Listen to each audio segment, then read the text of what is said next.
اس کو میں نے ایک نام دیا ہوا ہے سورۃ الفاتحہ کو، یہ سورۃ الدعا ہے، یہ دعا مانگنا سکھاتی ہے ہمیں۔ آپ ذرا سورہ فاتحہ کی ترتیب پر غور کریں، ابتدائی آیات الحمدللہ رب العالمین الرحمن الرحیم مالک یوم الدین، جس سے مانگنا پہلے اس کی خوب تعریفیں کی جا رہی ہیں۔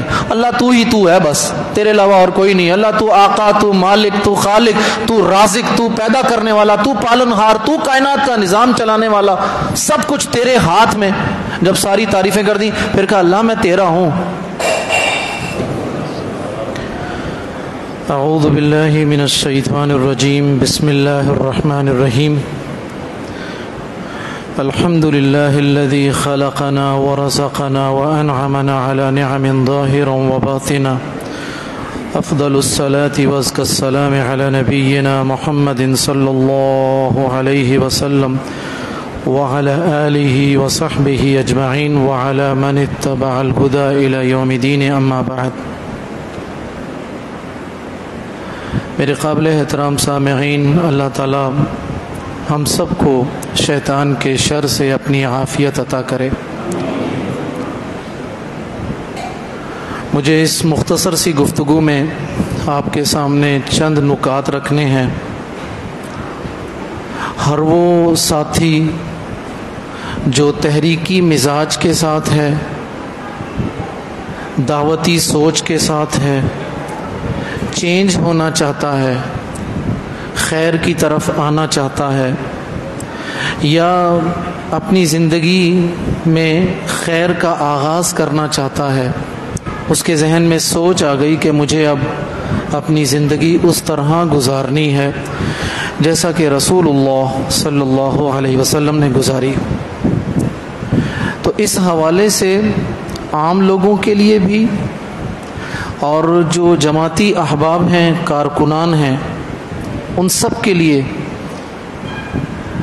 سیرت کا پہلا سال بہت اہم ہے، بلکہ پہلا سال بھی نہیں بلکہ ابتدائی 3 مہینے بہت اہم ہیں۔ ابتدائی 3 مہینوں میں جتنا قرآن نازل ہوا وہ مجھے اور آپ کو اتنی زبردست اپروچ دیتا ہے، بڑی سے بڑی مشکل کا سامنا ہم کر سکتے ہیں، بہادری کے ساتھ نہ صرف سامنا کر سکتے ہیں بلکہ جیت بھی سکتے ہیں۔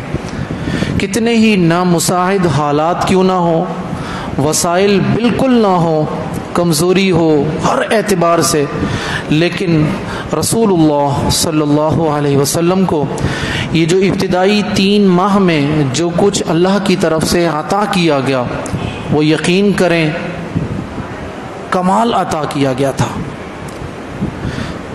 سب سے پہلی وحی اقرأ بسم ربک الذی خلق، اقرأ وربک الاکرم، سورۃ العلق کی یہ ابتدائی آیات تھیں۔ نبی کریم صلی اللہ علیہ وسلم پر یہ جو پہلی وحی نازل ہوئی، اس پہلی وحی کے ذریعے قیامت تک تمام لوگوں کو ایک پیغام دے دیا گیا۔ خیر کا کوئی بھی کام کرنا ہو، اچھائی کی طرف آنا ہو، صراط مستقیم پر عملاً چلنا ہو، تو سب سے پہلے علم کی ضرورت ہے، علم نافع کی ضرورت ہے۔ اور علم نافع کیا ہے؟ اقرأ وربک الاکرم، اقرأ بسم ربک الذی خلق فاعلم انہ لا الہ الا اللہ۔ سب سے بڑا علم نافع وہ اللہ تعالیٰ کے بارے میں علم حاصل کرنا ہے۔ یقین کیجئے جس طریقے سے نماز فرض عین ہے، رمضان کے روزے فرض عین ہیں، ہم 3 وقت کا کھانا کھاتے ہیں، بلکہ میں یوں کہوں جس طرح زندہ رہنے کے لیے سانس لیتے ہیں، اس طریقے سے ہر مسلمان پر لازم ہے، سب سے بڑا فریضہ کہ وہ اللہ کے بارے میں جانے، اللہ کون ہے، اس نے مجھے کیوں پیدا کیا، اور میرا اللہ کے ساتھ تعلق کیا ہے۔ یہ معاشرے میں 99% جو گمراہیاں ہیں وہ ان کے پیچھے سب سے بڑی وجہ اللہ کا صحیح تعارف نہ ہونا ہے۔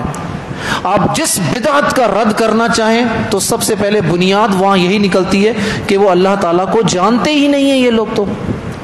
تو اللہ تعالیٰ نے حبیب کائنات محبوب کائنات صلی اللہ علیہ وسلم کو اقرا، یہ پہلی جو وحی تھی، اس کے ذریعے کہا کہ لوگوں علم حاصل کرو.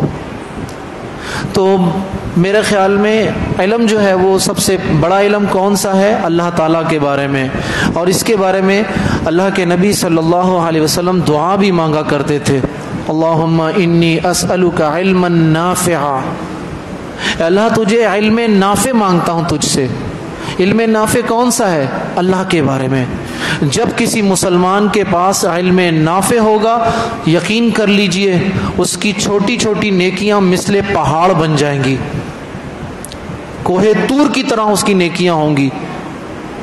تو سب سے پہلا جو راستہ ہے خیر کی طرف آنے کے لیے، اور اس میں کوئی عمر کی کوئی قید نہیں ہے. میں نے ایک جمعے میں قرآن مجید کے حوالے سے کچھ بات کی، تو ایک جمعے کے بعد مجھے ایک بزرگ ملے، عمر ان کی ہوگی 70 72 75 کے قریب. تو انہوں نے کہا کہ مولوی صاحب میں نے قرآن نہیں پڑھا، مجھے قرآن پڑھائیں. تو میں نے کہا اچھا ایسا قرآن اٹھائیں، پہلا سبق ہم ابھی لیتے ہیں. میں نے ان کو پہلا سبق دے دیا، سورۃ الاخلاص میں نے پڑھائی پہلے سبق کے طور پر. 10 منٹ لگے، چلا گیا. میں نے کہا اگلا سبق جو ہے میں اگلے جمعے کو دوں گا، اور اس کے بعد میں اپنا ایک طالب علم کی ڈیوٹی لگا دوں گا، وہ آپ کو پورا قرآن پڑھائے گا. میں اگلا جمعہ جب پڑھانے کے لیے گیا ہوں تو نماز کے بعد میں نے پوچھا وہ بابا جی کہاں ہیں؟ کہا وہ تو تیسرے دن 3 دن ہوئے فوت ہو گئے. وہ تو کسی اجنبی پر پہلی دفعہ میری آنکھ میں آنسو آئے تھے، کسی اجنبی کی وفات پر. تو علم کی طلب کے لیے کوئی عمر کی کوئی قید نہیں ہے. آپ 70 سال کے ہیں، 80 سال کے ہیں، 10 سال کے ہیں، 20 سال کے ہیں، خدا را علم کی طرف آئیے، علم نافع کی طرف آئیے. نبی کریم صلی اللہ علیہ وسلم سے بڑا کوئی عالم نہیں تھا دنیا میں، لیکن اس کے باوجود آپ دعا مانگتے تھے، اللہم انی اسألک علما نافعا. اللہ کے نبی دعا مانگا کرتے تھے، رب زدنی علما. تو یہ دعائیں مجھے اور آپ کو بھی مانگنی چاہیے، نمبر 1. نمبر 2، دوسری وحی جو نازل ہوئی، یا ایھا المزمل قم اللیل الا قلیلا، راتوں کو کھڑے ہوا کرو، آدھی رات، رات کا ایک پہر. معلوم ہوا کہ یہ جو رات کے آخری پہر کھڑا ہونا، یہ سیلف کنٹرول کی سب سے بڑی ایکسرسائز ہے.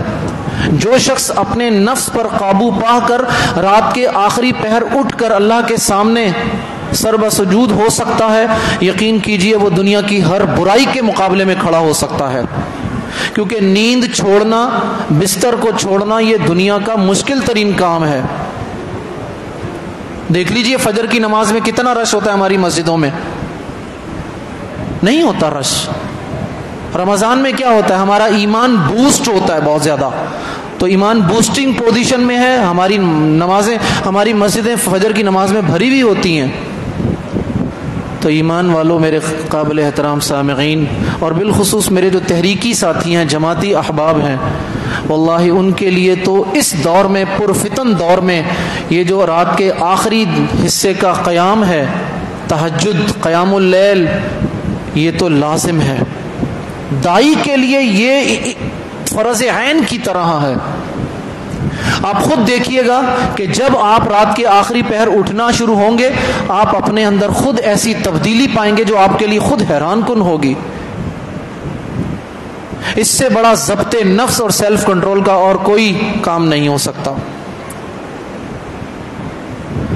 اللہ تعالیٰ نے حبیب کائنات صلی اللہ علیہ وسلم کے کاندھوں پر جو ایک عظیم بڑا بوجھ ڈالا تھا، یہ دعوت دین کا بوجھ اتنا آسان نہیں ہے. یقین کریں میں اس کرسی پر بیٹھ کر آپ کو بتا رہا ہوں پوری ذمہ داری کے ساتھ. یہ جتنے مشائخ میرے یہاں بیٹھے ہوئے یہ سب بتائیں گے، ہم جب اس منصب پر آتے ہیں تو سب سے بڑا کام کیا ہوتا ہے؟ ہم سے ہمارے گھر والے چھوٹ جاتے ہیں. آپ لوگ مغرب کے بعد عشاء کے بعد اپنے گھر والوں کے ساتھ ہوتے ہیں. ہم لوگ رات کے 11-12 بجے تک یہاں پر مختلف پروگراموں میں شرکت کرتے ہیں, سفر کرتے ہیں, ہمارے گھر والے ہم سے چھوٹ جاتے ہیں. یہ بہت عظیم بوجھ ہے, اتنا عظیم بوجھ ہے کہ نبوت کے 23 سال نبی کریم صلی اللہ علیہ وسلم نے یہ واحد کام ہے جو کسی حالت میں ترک نہیں کیا. اقرأ بسم ربک الذی خلق سے جو کام شروع ہوا تھا, الصلاۃ وما ملکت ایمانکم تک, یہ دعوت دین والا, نصیحت والا, خیر خواہی والا کام اللہ کے نبی نے راتوں کی تاریکی میں, دن کے اجالے میں, بازاروں میں, میدان جنگ میں, دوستوں کے ساتھ, بیویوں کے ساتھ, بچوں کے ساتھ, دشمنوں کے ساتھ, مخالفین کے ساتھ, ہر جگہ یہ کام کیا ہے. اس کے لیے اپنے آپ کو نظر انداز کرنا پڑتا ہے, اپنے آپ کو رول ماڈل بنانا پڑتا ہے. رات کا قیام اس کام کو آسان کر دیتا ہے. اللہ تعالیٰ نے نبی کریم صلی اللہ علیہ وسلم کے جو کاندھوں پر ایک بہت بڑی ذمہ داری ڈالی تھی, اس کی تیاری کے لیے جو سب سے بڑا زاد راہ تھا وہ اللہ تعالیٰ نے نبی کریم صلی اللہ علیہ وسلم کو قیام اللیل کی صورت میں عطا کیا تھا. 2 چیزیں. نمبر 3, یا ایھا المدثر قم فانذر وربک فکبر وثیابک فطہر. یہ تیسری صورت تھی جو ابتدائی آیات نازل ہوئی سورۃ المدثر کی. اس میں سب سے اہم ترین چیز طہارت ہے. وثیابک فطہر والرجز فہجر. ایمان والو, جو اللہ کے دین کی طرف آنا چاہتا ہے, خیر پر عمل کرنا چاہتا ہے, اس کے لیے لازمی ہے کہ وہ حسی اور معنوی ہر 2 قسم کی طہارتوں پر اختیار کر لے. وضو, غسل کے ذریعے جسمانی طہارت, اور لا الہ الا اللہ جس کے بارے میں اللہ کے نبی کا فرمان ہے افضل الذکر لا الہ الا اللہ, اس کے ذریعے معنوی طہارت حاصل ہوتی ہے. میں جب فارغ ہو رہا تھا جامعہ اسلامیہ سے تو میں نے شیخ عبد المحسن العباد حفظہ اللہ سے پوچھا, شیخ آپ مجھے کوئی نصیحت کیجئے. تو کہنے لگے بھی 4 سال پڑھایا, اتنی ساری نصیحتیں کی تو میں نے کہا نہیں شیخ کوئی الوداعی نصیحت کیجئے. تو شیخ نے کہا کہ آپ کوشش کریں کہ باوضو رہا کریں. میں نے کہا شیخ باوضو رہنا یہ کون سا مشکل کام ہے, تو بہت آسان کام ہے. کہنے لگے بیٹے جب کرو گے عمل تو پتہ چلے گا, دانتوں تلے پسینہ آ جاتا ہے. میں نے اس بات کو اہمیت نہیں دی. میں نے کہا وضو کرنے میں کتنی دیر لگتی ہے وضو کرنے میں؟ جی کتنی دیر میں وضو کرتے ہیں؟ 1 منٹ تو آپ زیادہ بتا رہے ہیں. 30 سیکنڈ یہ ایکچوئل ٹائم بتایا انہوں نے. واللہ وضو بھی عبادت ہے. اگر اہتمام کے ساتھ وضو کیا جائے نا تو 30 سیکنڈ میں وضو نہیں ہوتا, وہ ڈیوٹی بھگتائی جاتی ہے. ہم وضو کے نام پر ڈیوٹیاں بھگتا رہے ہیں. میں واپس پہنچا پاکستان, وضو کرنا شروع کیا تو میرے ساتھ عجیب, دن میں 20 دفعہ وضو ہو رہے ہیں میرے. ادھر وضو کروں ادھر وضو ٹوٹ جائے, ادھر وضو کروں ادھر وضو ٹوٹ جائے. میرے والد صاحب نے دیکھا بیٹے کیا کرتے پھر رہے. میں نے کہا ابو جی میرے والد استاد محترم نے نصیحت کی تھی کہ باوضو رہو ہمیشہ. تو کہا بیٹے ذرا اس پوری حدیث کو صحیح اچھی طریقے سے سمجھ لیتے. میں نے کہا جی بتائیے آپ سمجھا دیجیے. تو انہوں نے کہا بھائی اس حدیث پر عمل ایک ہی صورت میں ہو سکتا ہے. میں نے پوچھا کیا؟ کہنے لگے بھائی اپنے پیٹ کے 3 حصے کرو, ایک حصہ کھانے کے لیے, ایک پانی کے لیے, ایک سانس کے لیے. ہم کیا کرتے ہیں, ہمارے جو پیٹ کے 3 حصے کھانے کے لیے ہوتے ہیں, پانی نے خود بخود جگہ بنانی ہے, سانس تو آ ہی رہا ہے ہمارے پاس, تو وضو کہاں باقی رہے گا. میں نے ان دونوں حدیثوں کو ملایا, آپ یقین کریں الحمدللہ 2 نمازیں 3 نمازیں ایک وضو سے ہو جاتی ہیں اب. تو یہ جو طہارت ہے یہ مومن کے گرد ایک روحانی حصار کھینچ دیتا ہے. آپ خود محسوس کریں, وضو کر کے آئیں, کوئی آپ کے ساتھ مذاق کرے گا تو کیا کہتے ہیں, یار خدا کا اللہ کا خوف کا وضو کر کے آ رہے ہو یار. خود ہماری سوچ چینج ہو جاتی ہے, پوری فیلنگز چینج ہو جاتی ہیں وضو کے بعد. تو بتائیے اگر وضو کے بعد یہ فیلنگز چینج ہو رہی ہیں تو غسل کے بعد کیا کیفیت ہوتی ہوگی. ہم تو غسل بھی شاور گرمی کو دور کرنے کے لیے کرتے ہیں. تو طہارت تیسری چیز ہو گئی. چوتھی چیز جو مکمل صورت نازل ہوئی سورۃ الفاتحہ. سورۃ الفاتحہ آپ سب کو یاد ہے, پڑھتے رہتے ہیں. سورۃ الفاتحہ اصل میں ہے کیا؟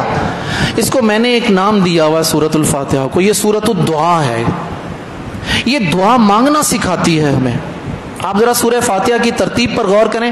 ابتدائی آیات الحمدللہ رب العالمین الرحمن الرحیم مالک یوم الدین، جس سے مانگنا پہلے اس کی خوب تعریفیں کی جا رہی ہیں. اللہ تو ہی تو ہے، بس تیرے علاوہ اور کوئی نہیں. اللہ تو آقا، تو مالک، تو خالق، تو رازق، تو پیدا کرنے والا، تو پالن ہار، تو کائنات کا نظام چلانے والا، سب کچھ تیرے ہاتھ میں.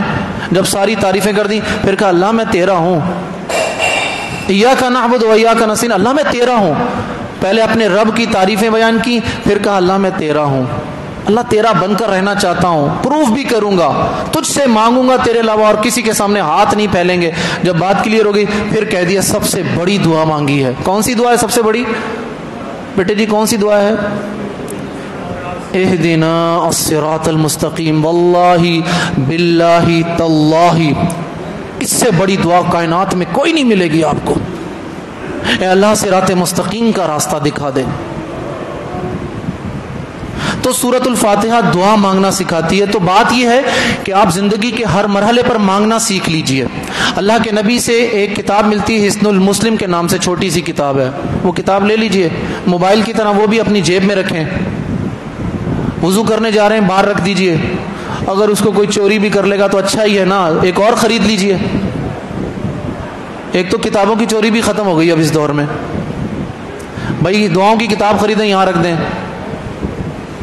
میں تو عامر بھائی سے کتنی دفعہ پہلے بھی ایک دفعہ کہا تھا کہ یہاں پر حصن المسلم کا ایک باکس بنوائے رکھوا دیں، جس کو ضرورت ہو وہ وہاں سے نکالے لے جائے اپنے لیے. اللہ کے نبی صلی اللہ علیہ وسلم کی 23 سالہ آپ زندگی پڑھیے، آپ کو قدم قدم پر دعائیں ملیں گی. ہر لمحے پر، ہر مرحلے پر دعائیں ملیں گی. آنکھ کھلتی ہے دعا، بستر چھوڑنا ہے دعا، بیت الخلاء جانا ہے دعا، باہر نکلنا ہے دعا، وضو سے پہلے دعا، وضو کے بعد دعا، کھانا کھانا ہے دعا، پانی پینا ہے دعا، دودھ پینا ہے دعا، اپنی اہلیہ کے پاس جانا ہے دعا، رات سونا ہے دعا، گھر سے باہر نکلیں دعا، گھر کے اندر آئیں دعا، مسجد کی طرف جائیں تو دعا، مسجد میں داخل ہو دعا، مسجد سے باہر نکلیں تو دعا. آپ کو ہر مرحلے پر دعا ملے گی. بڑے سی بڑی مصیبت. میرے والد صاحب رحمہ اللہ کی ڈیتھ ہوئی، میں پہلے جمعہ پڑھانے کے لیے کھڑا ہوا تو ان الحمدللہ کے بعد مجھے یاد نہیں آ رہا تھا کہ ہوتا کیا اس کے بعد. ایک نمازی سامنے بیٹھے تھے، انہوں نے مجھے 3 لقمے دیے خطبہ مسنونہ، مجھے یاد نہیں تھا. میں نماز پڑھانے کے لیے کھڑا ہوا، سورۃ الاخلاص بھول گیا تھا. میں میری والد صاحب کے ساتھ ایک ایفیلیشن بڑی اسٹرانگ تھی، تو مجھے والد صاحب کے کاغذات میں ڈائری میں سے ایک دعا ملی جی. کہنے لگے میرے والد صاحب کی جب شہادت ہوئی تو میں نے اپنے والد صاحب کی شہادت پر یہ دعا کثرت کے ساتھ پڑھی تھی، رب ارحمہما کما ربیانی صغیرا. یہ دعا میں نے پڑھنا شروع کی. آپ یقین کیجئے اس دعا کے پڑھنے سے میرے دل کو اطمینان ملا، سکون ملا. میں واپس 2 ہفتوں میں اپنی روٹین میں واپس آ گیا. میں اگر دعاؤں کی قبولیت کے آپ کو اپنے ذاتی واقعات سنانا شروع کر دوں تو وہ اتنے واقعات ہیں. اللہ نے کبھی مجھے خالی ہاتھ نہیں لوٹایا. اور صرف میری بات نہیں ہے، یہ جتنے مشائخ بیٹھے ہوئے سب آپ کو یہ اپنی اتنے واقعات سنا سکتے ہیں. ان مشائخ کو چھوڑیے، آپ لوگ اپنی باتیں کریں. جب اخلاص کے ساتھ اللہ تعالیٰ کے سامنے ہاتھ پھیلائے جائیں، اللہ تعالیٰ کو شرم آتی ہے کہ اس کو میں خالی ہاتھ واپس لوٹاؤں. تو میرے بھائیوں اپنی زندگی کو دعا کے ساتھ جوڑ لو. دعا کے بغیر اپنی زندگی بالکل مت رکھو. بڑے سے بڑا حادثہ، بڑے سے بڑا سانحہ، بڑی سے بڑی مصیبت دعا جو ہے اس سے ہمیں نکال دیتی ہے، اس کیفیت سے. کیوں؟ اس لیے کہ دعا ہمیں اللہ کے ساتھ جوڑ دیتی ہے. سائیکالوجیکلی جب انسان کسی کے ساتھ جڑ جاتا ہے، اٹیچمنٹ ہوتی ہے، تو اس کو حوصلہ ملتا ہے، تسلی ملتی ہے. اس کو پتا ہوتا ہے میرے پیچھے کندھے پر تھپکی دینے والا بندہ ہے. انسان جب اکیلا ہوتا ہے کیا ہوتا ہے اس کے ساتھ؟ ہمت ہار جاتا ہے، وہ حوصلہ ہار جاتا ہے. لیکن جب اس کو پتا ہو کہ اس کے پیچھے تھپکی دینے والے لوگ موجود ہیں تو وہ پوری طاقت کے ساتھ کھڑا ہوتا ہے. میرے اور آپ کے ساتھ تو پیچھے اللہ تعالیٰ ہے. ہمیں تو اللہ تعالیٰ کی بہت بڑی سپورٹ ہے. اللہ کی سب سے بڑی سپورٹ میرے اور آپ کے ساتھ توحید کی صورت میں موجود ہے. اور آخری بات، 3-4 منٹ اضافی ہو گئے میرے. آخری بات، کبھی اپنے آپ کو تنہا مت سمجھیے گا. اللہ تعالیٰ نے جب وحی کا کچھ وقفہ ہے نا، گیپ آیا 5 دن کا، 10 دن کا، 12 دن کا، تو کفار نے نبی کریم صلی اللہ علیہ وسلم کو تانے دینا شروع کر دیے تھے. محمد کہاں گیا تمہارا رب؟ بڑے غمگین، افسردہ، شدید ایک ڈپریشن والی کیفیت تھی نبی کریم صلی اللہ علیہ وسلم کی. اس موقع پر کون سی صورت نازل ہوئی تھی؟ آپ میں سے کوئی بتائے گا مجھے؟ سورہ والضحیٰ. سورہ والضحیٰ میں کون سی آیت تھی جس میں اللہ تعالیٰ نے کہا تھا کہ تمہیں تمہارے رب نے نہیں چھوڑا؟ کون سی آیت تھی؟ ما ودعک ربک وما قلی والضحیٰ واللیل اذا سجا. محمد تمہارے رب نے تمہیں اکیلا نہیں چھوڑا. میں پورے یقین کے ساتھ، پورے ایمان کے ساتھ یہ کہنا چاہتا ہوں آپ لوگوں کے ساتھ، پوری ذمہ داری کے ساتھ، اللہ تعالیٰ نے جب نبی کریم صلی اللہ علیہ وسلم کو اکیلا نہیں چھوڑا تھا تو کسی مسلمان کو قیامت تک وہ اللہ تعالیٰ اکیلا نہیں چھوڑے گا. شرط یہ کہ آپ اپنا مسلمان ہونا پروف کریں، آپ اپنے آپ کو پروف کریں کہ میں مسلمان ہوں، صاحب عقیدہ ہوں.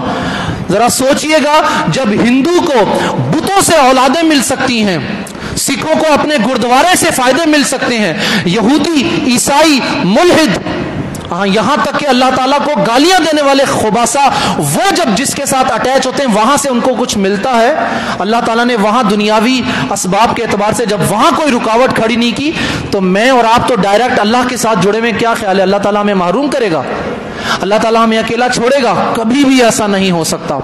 اللہ تعالیٰ کو لینا چاہتے ہیں، اختیار کرنا چاہتے ہیں تو ایک دعا جو ہے وہ اختیار کر لیجئے. رب اشرح لی صدری ویسر لی امری واحلل عقدۃ من لسانی یفقہوا قولی. جامعہ کے جو مدیر شیخ دیور رحمان رحمہ اللہ، میرا ان کا 35 سال کا ساتھ تھا. اتنے سے تھے جب ہم لوگ یہاں تک پہنچ گئے. جب اس کی ڈیتھ ہوئی تو مجھے یوں لگا جیسے میرے جسم کا کوئی ٹکڑا الگ کسی نے کاٹ کے الگ کر دیا ہے. تو میری یقین کریں ان دعاؤں نے بڑا سہارا دیا مجھے. صرف دعائیں تھیں بس، اور کوئی چیز نہیں تھی. بات اگر دنیا کی جائے تو مجھے تو ابھی بھی یقین نہیں آتا، ابھی بھی یقین نہیں آتا مجھے. لیکن دعائیں اتنی مضبوط ہیں. کون سی دعائیں؟ رب اشرح لی صدری ویسر لی امری واحلل عقدۃ من. کون سی دعائیں؟ اللہم اغفر لہ وارحمہ واجرہ من النار. بہت ساری دعائیں. یہ جو رب اشرح لی صدری والی دعا ہے نا جی، آپ لوگ جب تحریکی کام کرتے ہیں، خیر کی طرف آتے ہیں تو گھر سے تانے ملنا شروع ہو جاتے ہیں. حاجی صاحب، مولوی صاحب، یہی شروع ہو جاتے ہیں، دل تنگ ہو جاتا ہے. تو یہ دعا دیتی ہے رب اشرح لی صدری، اللہ میرا سینہ کھول دے. تو سینہ جس کا کھل جائے اس کے لیے خیر کی راہ بہت آسان ہو جاتی ہے. اللہ تعالیٰ نے نبی کریم صلی اللہ علیہ وسلم کا سینہ کھولا تھا بطور انعام. الم نشرح لک صدرک ووضعنا عنک وزرک. ایسا بوجھ تھا آپ کی، لیکن ہم نے آپ کا سینہ کھول دیا. خلاف ادب ہو، خلاف تہذیب ہو، شدید ترین مخالفت، دشمنی، گالم گلوچ، استہزاء، طعن، تشنیع کے مقابلے میں آپ ہمیشہ دعائیں دیتے رہے ہیں. یہ سینہ کھلنے کا سب سے بڑا انعام تھا. اللہ تعالیٰ سے دعا کرتا ہوں اللہ تعالیٰ مجھے بھی اور آپ کو اس بات کی توفیق عطا فرمائے کہ ہم سیرت کی ابتدائی 3 ماہ کے دوران جو وحی نازل ہوئی ہے اس پر غور و فکر کریں، اس کو عملی طور پر اختیار کریں. وما علینا الا البلاغ وجزاکم اللہ خیر. والسلام علیکم ورحمۃ اللہ وبرکاتہ.